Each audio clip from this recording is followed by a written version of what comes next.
Let's see this question about supernetting. What is not true about supernetting? So what is supernetting first? Taking small networks and combining them into a big network is called supernetting, right?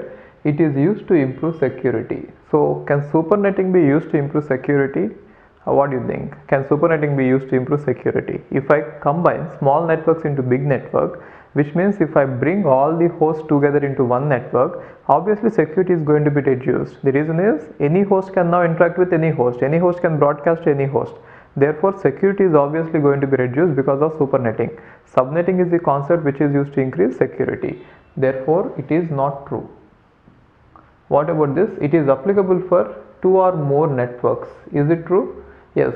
We are going to apply supernetting for more networks. We take many networks and combine them. We don't take single network, and if we take single network, there is nothing to combine. We take two or more networks and combine. Therefore, it is true.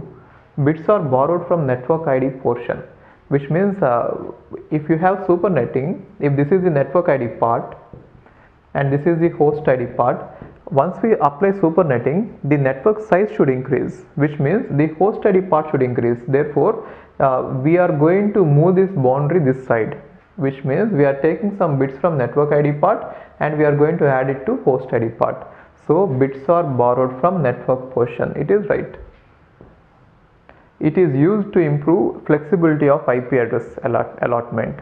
It is true, isn't it? Why it is used to increase the flexibility is, even CIDR is a concept, or in CIDR we are taking smaller networks and we are combining them to make a bigger network, which means we take smaller blocks and we combine them and we make a bigger block. It is not exactly right to say this point, but then